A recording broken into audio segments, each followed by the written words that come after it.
The stranger appeared on a Thursday afternoon in October 1977. Charles Bronson was between takes on the Warner Brothers lot, sitting in his canvas chair, reviewing the next scene's dialogue. The California sun hung low, casting long amber shadows across the studio backlot. He noticed the man immediately. Old, Japanese, standing perfectly still near the craft services table. Security hadn't stopped him. Somehow, he had simply materialized, like smoke, like memory. Their eyes met across 50 feet of concrete and silence, and in that instant, Bronson felt something cold move through his chest. Not recognition, something deeper, something that had been sleeping for 32 years. The old man bowed slightly, a gesture from another world, another time. Bronson didn't move, couldn't move, because somehow, impossibly, he knew why this man had come.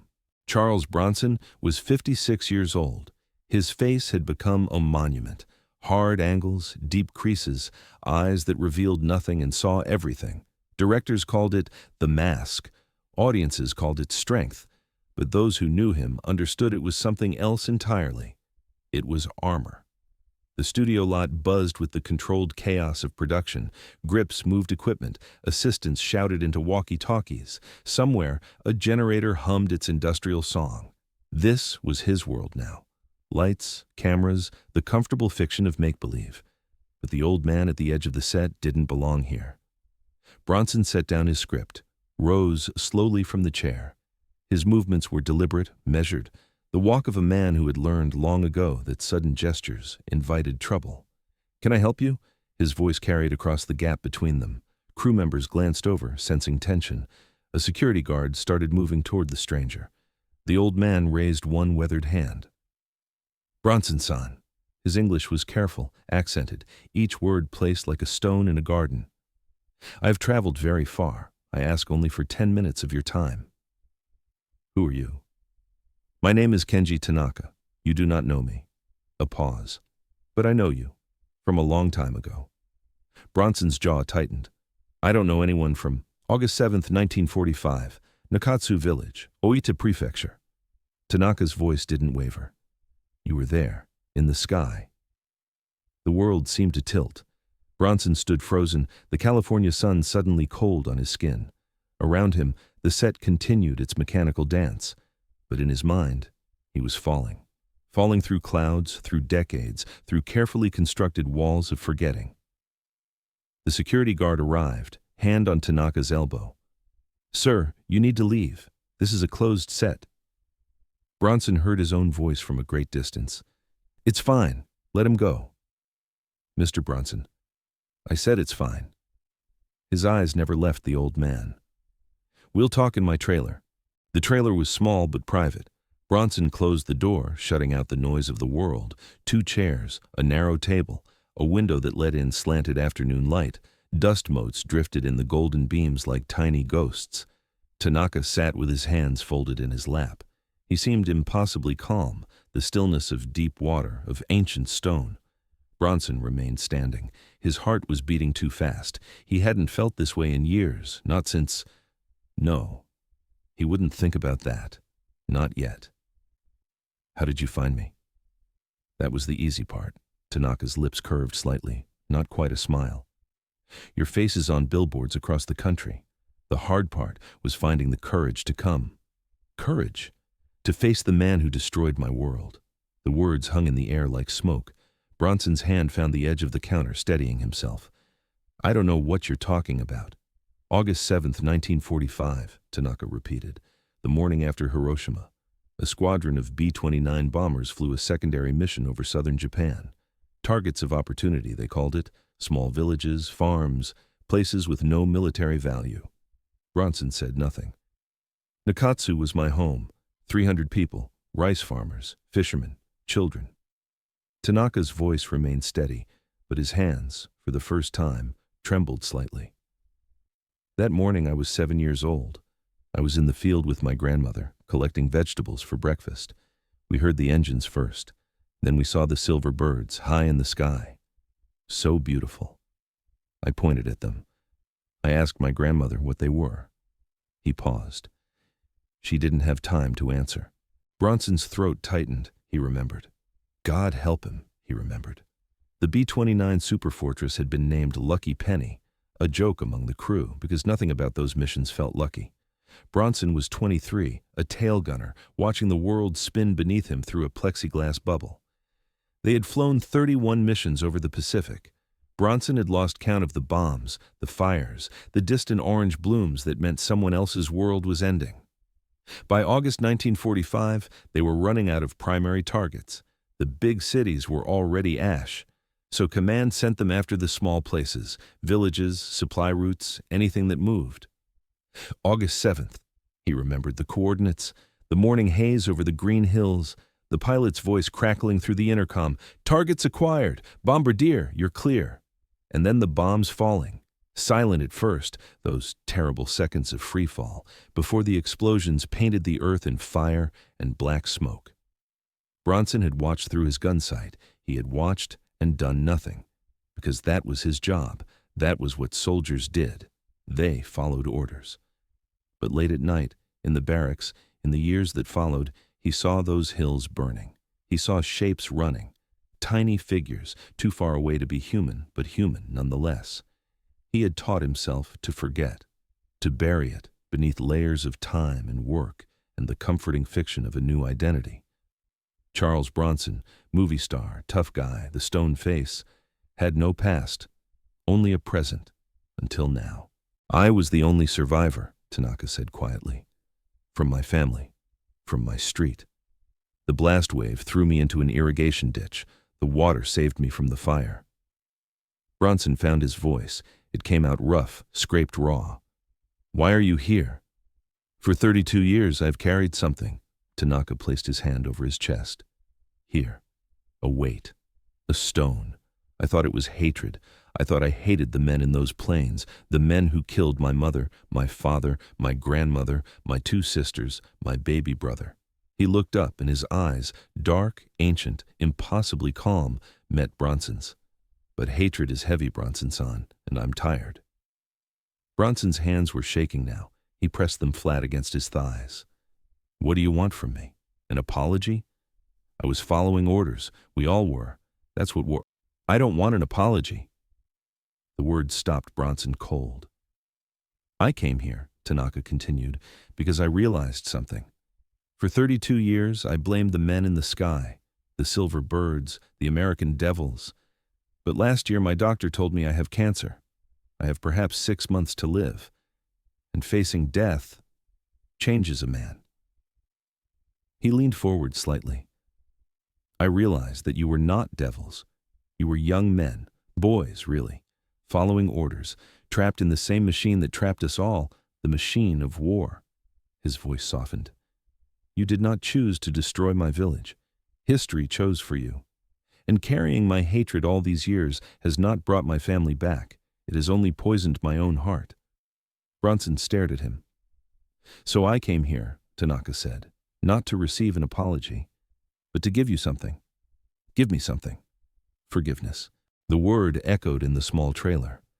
Bronson felt something crack inside him, something he had spent decades reinforcing, shoring up, pretending didn't exist. "You came here to forgive me? To release us both?" Tanaka's eyes glistened, but no tears fell. "I have learned that forgiveness is not for the person who hurt us.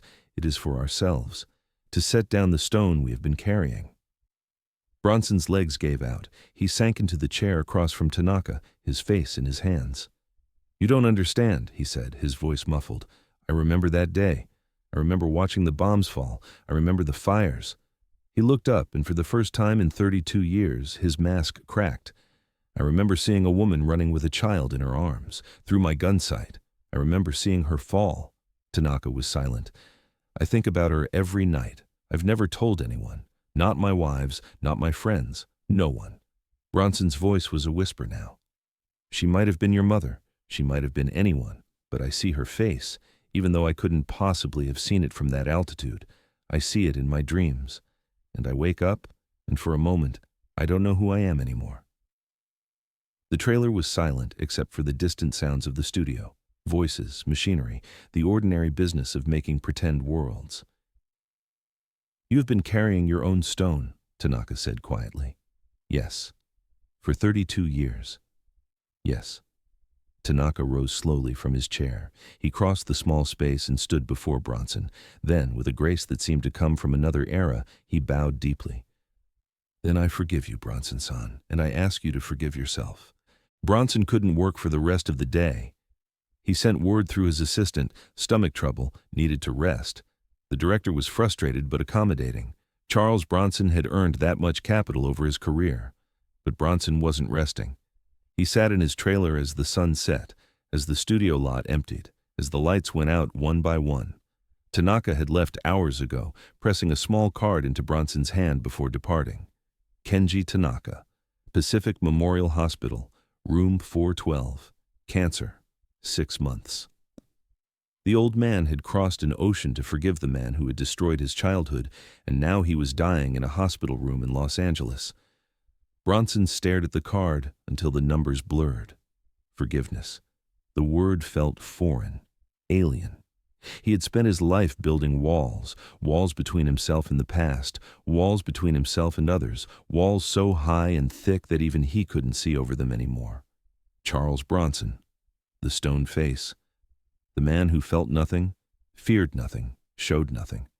It was all a lie. He thought about his childhood in Ehrenfeld, the poverty, the hunger, the 15 siblings fighting for scraps. He had escaped that world by becoming someone else. Charles Bukinski became Charles Bronson, and Charles Bronson became a character, a mask, a performance. But beneath the mask, the boy from Ehrenfeld still existed. The young tail gunner still sat in his plexiglass bubble, watching the world burn. And now, an old Japanese man had walked onto a film set, and with 3 words, had shattered walls that had taken decades to build. That night, Bronson drove. He didn't go home. Couldn't face the empty house, the silence, the mirrors. Instead, he drove aimlessly through Los Angeles, down Sunset Boulevard, past the neon signs and the late-night crowds, through neighborhoods that grew quieter and darker the further he went. He found himself at the ocean. Santa Monica Pier was closed, but Bronson parked and walked to the railing, staring out at the black expanse of the Pacific. The same ocean he had crossed in 1944, a young man going to war. The same water that connected California to Japan. Somewhere out there, on the other side of this darkness, was a village that no longer existed. He gripped the railing until his knuckles turned white. I'm sorry. The words came out before he could stop them, whispered to the wind, to the waves, to the dead. I'm sorry. I'm sorry, I'm sorry. He said it over and over until the words lost meaning, until they became something else, a sound, a rhythm, a prayer, salt spray mixed with the moisture on his cheeks. He told himself it was the ocean, but he knew. For the first time in 32 years, Charles Bronson was crying. He didn't sleep that night. By dawn, he had made a decision. The hospital was on the east side of the city, a squat building that smelled of antiseptic and dying flowers. Bronson walked through the lobby, past the nurse's station, up the elevator to the 4th floor, room 412. He hesitated outside the door. Through the small window, he could see Tanaka lying in bed, connected to tubes and monitors. The old man's eyes were closed. His breathing was shallow but steady. Bronson pushed open the door. Tanaka's eyes fluttered open. When he saw who had entered, a faint smile crossed his weathered face. Bronson-san, I did not expect to see you again. I didn't expect to be here. Bronson pulled a chair to the bedside and sat heavily. I couldn't sleep. I kept thinking about what you said. About forgiveness? About setting down the stone? Bronson leaned forward, his elbows on his knees. I've been carrying it so long, I don't know how to let go. Tanaka nodded slowly. The weight becomes part of us. We forget that we chose to pick it up. Did we? Choose? Bronson's voice was bitter. I didn't choose to be on that plane. I didn't choose to drop those bombs. But you chose to carry the guilt. Every day since then, you have chosen to remember, to punish yourself, to hide behind your stone face. Tanaka's eyes, despite his weakness, were sharp. That was your choice. And it is still your choice every morning whether to pick up the stone again. Bronson was silent for a long moment. Tell me about them, he said finally. About who? Your family. The ones who died. Tanaka studied him. Then, slowly, he began to speak. His mother's name was Yuki. She had been 34 years old, a farmer's wife, a woman who sang while she worked, whose laughter could fill an entire house. She made the best miso soup in the village, and every morning she braided her daughter's hair with such precision that they looked like dolls. His father, Hiroshi, was a fisherman, quiet, strong, with hands roughened by nets and salt water. He told stories at night, folk tales about spirits and heroes and the old gods who lived in mountains and rivers. His grandmother, Sachiko, was the heart of the family. She remembered the old ways, the ceremonies, the prayers. She believed that every object had a spirit, every stone, every tree, every drop of water. His sisters, Mei and Aiko, were 11 and 9. Mei was serious, always reading, dreaming of becoming a teacher. Aiko was wild, always running, always climbing, always laughing. And his brother, Takeshi, was only 2. He had just learned to walk. His first word had been fish. They all died in less than 3 seconds. Tanaka spoke without tears, his voice steady, almost musical. He described each of them as if painting portraits in the air, their habits, their quirks, their dreams. By the time he finished, they were no longer statistics, no longer faceless victims. They were people, real people. Bronson listened without interrupting, and as the morning light streamed through the hospital window, something shifted inside him. He had always thought of the war in abstract terms, missions, targets, enemy territory. It had been the only way to survive, to keep flying, to keep following orders. Dehumanization was a soldier's armor, but Tanaka had just stripped that armor away. I wish I could have known them, Bronson said quietly. You know them now. Tanaka reached out and placed a thin hand on Bronson's arm. And now they can rest, because the man who took them has finally heard their names. Bronson visited every day. He canceled shoots, rescheduled meetings. The studio was furious, but Bronson didn't care. For the first time in years, perhaps for the first time in his life, he had found something more important than the next role. They talked for hours. Tanaka told him about his own journey, the orphanage, the years of wandering, the slow process of rebuilding a life from ashes. He had become a teacher, then a writer, then finally a monk at a small temple in Kyoto. The monastery saved me, he said. It taught me that pain is not something to escape, but to transform. Our suffering is the clay from which we build ourselves. Bronson listened, questioned, argued. Sometimes he pushed back against Tanaka's philosophy, his American skepticism battling with Tanaka's Eastern acceptance. You make it sound so simple, Bronson said one afternoon. Just let go. Just forgive. But it's not that easy. Did I say it was easy? Tanaka's eyes sparkled with unexpected humor. I have spent 32 years reaching this point. I have struggled, raged, wept. I have cursed your name and prayed for your death. Easy? No, but possible and necessary. Why necessary? Because the alternative is to let the stone crush us. Tanaka's voice softened. I did not come here for you, Bronson-san. I came here for myself, to set down my own burden before I die, and I discovered something unexpected. What? That in forgiving you, I finally forgave myself. For what? You were a child. You did nothing wrong. Tanaka smiled sadly. Survivor's guilt, I believe you call it. For 32 years, I've asked myself, why did I live? Why me, and not my mother, my sisters, my baby brother? What made me special enough to survive? He shook his head. The answer, of course, is nothing. It was chance. A ditch full of water. A gust of wind that blew the fire in another direction. There is no meaning in it, no divine purpose, and that meaninglessness, that was the hardest thing to accept. On the 5th day, Tanaka's condition worsened. Bronson arrived to find doctors clustered around the bed speaking in low voices. Tanaka was pale, his breathing labored, his eyes closed. You should go, a nurse said gently. He needs rest. But Tanaka's hand moved, his eyes opened, found Bronson. Stay. One word. But in it, Bronson heard something else, a plea, A command. The voice of a man who knew his time was running out. Bronson pulled up his chair. The doctors and nurses finished their work, adjusted the IV, checked the monitors, and left them alone. For a long time, neither spoke. Then Tanaka whispered, "I have one more request." "Anything." "Tell someone." Bronson frowned. "Tell someone what?" "Our story, yours and mine. The boy in the ditch and the man in the sky." Tanaka's eyes were fading, but his grip on Bronson's hand was surprisingly strong. "I want people to know that enemies can become something else, that the violence we do to each other is not the final word." Bronson's throat tightened.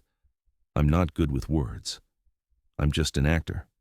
"Then act it, live it, show the world what I have shown you." Tanaka's eyes closed. "The stone face can crack, Bronson-san, and when it does, something beautiful grows through." His hand went slack. Bronson didn't move. He sat in the plastic hospital chair, holding the old man's hand, as the afternoon light shifted and the shadows lengthened and the monitors beeped their quiet rhythms. Tanaka wasn't dead. Not yet. But he was drifting, moving toward something Bronson couldn't follow. And Bronson realized, in that sterile hospital room, that he had been given something precious.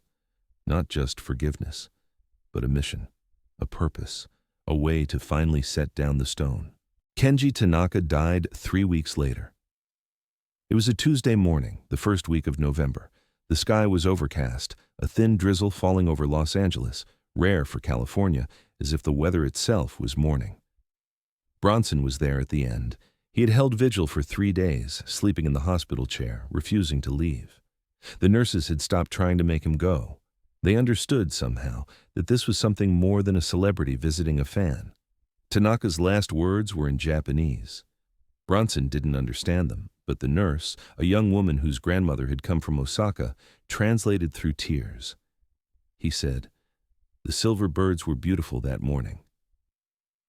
Bronson closed the old man's eyes with trembling fingers. Beautiful. After everything, after the bombs, the fire, the 32 years of carrying his stone, Tanaka had found a way to see beauty in the very thing that destroyed his world. That was his final gift. The funeral was small, a handful of people from the Japanese-American community, a Buddhist priest who chanted sutras in a language Bronson didn't understand, a simple wooden urn destined to be sent back to Japan, to be scattered over the hills where Nakatsu had once stood. Bronson spoke briefly. He didn't know what to say. He had never been good with words, had always let his silences speak for him. But something made him stand, made him face the small gathering. "I didn't deserve this man's forgiveness," he said. His voice was rough. "I still don't understand why he gave it to me, but I'm going to try to earn it every day for the rest of my life." It wasn't eloquent, it wasn't profound, but it was true. In the weeks that followed, Bronson changed. The people around him noticed it first, small things. He smiled more, spoke more, asked questions about the lives of grips and gaffers and extras, people he had barely acknowledged before. On set, the stone face remained, but offset, something softer emerged, something almost gentle. He started writing letters. At night, in his study, he would sit with pen and paper and write to Tanaka, even though the old man was gone. He told him about his day, his thoughts, his struggles. He confessed things he had never told anyone. He asked questions that would never be answered. It was a kind of meditation, a way of keeping the connection alive. And slowly, imperceptibly, the weight began to lift. Not all at once, not completely. The stone was still there, would always be there perhaps, but it was no longer crushing him. He was learning to carry it differently, to balance it, to set it down sometimes and pick it back up when he needed to remember. 6 months after Tanaka's death, Bronson did something unexpected. He flew to Japan. It was his first time back in the country since the war. The flight was long, and he spent most of it staring out the window at the endless blue of the Pacific.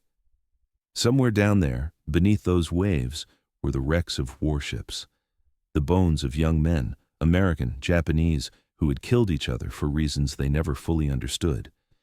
And somewhere ahead, on the islands emerging from the morning mist, was a place called Nakatsu. The village didn't exist anymore. Where 300 people had once lived, there was now an open field covered in grass and wildflowers. A small stone monument stood at the edge, names carved in Japanese, dates, a dedication. Bronson stood before it for a long time. He had brought something with him, Tanaka's urn. The old man had asked to be scattered here, in the place where his family had died, and Bronson had promised. It was early morning. The air was cool, sweet, smelling of earth and growing things. Birds sang in the nearby trees. The sun was rising behind the hills, painting the sky in shades of gold and pink. Beautiful, Bronson thought. It was beautiful that morning, too. He opened the urn. The ashes were gray and fine, almost weightless. He let the wind take them, watched them scatter across the field, settle into the grass, become part of the earth. Rest now, he said quietly. You're home. He didn't know if Tanaka could hear him, didn't know if there was anything after death, any place where the old man had rejoined his mother, his father, his sisters, his baby brother. But it didn't matter. What mattered was this, that Bronson was here, that he had come, had made the journey, had kept his promise, that he had finally set down the stone. He stayed in Japan for 2 weeks. He visited temples, gardens, cities rebuilt from ash. He talked to old men who remembered the war, who had lost families, who had rebuilt their lives from nothing. He listened to their stories, their pain, their hard-won wisdom. And everywhere he went, he found the same thing, not hatred, but acceptance, not bitterness, but resilience, not vengeance, but a quiet determination to move forward. On his last day, he visited a Buddhist temple in Kyoto, the monastery where Tanaka had once lived. The monks knew of Tanaka's journey to America, his meeting with Bronson, his peaceful death. One of them, an elderly man with a shaved head and kind eyes, gave Bronson a gift. A small stone, smooth and round, no bigger than a walnut. Tanaka-san spoke of you, the monk said. He said you carried a great weight. Perhaps this stone will remind you that even the heaviest burdens can become light if we carry them with purpose. Bronson held the stone in his palm. It was warm from the monk's touch. He understood. The weight would never fully disappear, but it could be transformed from a burden into a reminder, from guilt into purpose, from silence into story. Charles Bronson returned to Hollywood. He made more films, 14 more in fact over the next 2 decades. Action movies mostly, the kind of tough guy roles the world expected from him. But those who knew him saw the difference. He donated quietly to war memorial funds. He visited veterans' hospitals without cameras or publicity. He wrote checks to organizations that helped civilian victims of conflict, Japanese, Vietnamese, Korean, all the faceless casualties of wars fought in distant places. He never spoke publicly about Kenji Tanaka, never turned their story into a movie pitch or a magazine interview. Some things, he understood, were too sacred for the entertainment industry, but he kept the small stone from Kyoto. It sat on his bedside table for the rest of his life. Every morning he would pick it up, hold it in his palm, feel its weight, and every morning he would make the same choice. Not to carry the guilt, but to carry the memory. To honor the dead by living fully, by treating others with the kindness that Tanaka had shown him, by proving that enemies could become something more than enemies. Charles Bronson died on August 30th, 2003. He was 81 years old. Pneumonia, the doctor said, a complication from years of health problems. But those who were with him at the end told a different story. He was peaceful, they said, unafraid. He spoke of gardens and temples and a field covered in wildflowers. He smiled at things no one else could see. And in his final moments, he whispered a name. Not a name from Hollywood, not a wife or a child or a co-star. Kenji. The small stone from Kyoto was in his hand when he died. They buried him in Vermont in a simple ceremony, far from the cameras and the crowds. But they honored one final request, one that had been spelled out in his will, discovered only after his death. A portion of his ashes would be sent to Japan. And on a clear autumn morning, much like the one when Kenji Tanaka had first appeared on that studio lot, those ashes were scattered in a field where a village had once stood. 2 men, 2 enemies, 2 stones finally set down. The wind carried them together across the grass, the hills, the sky.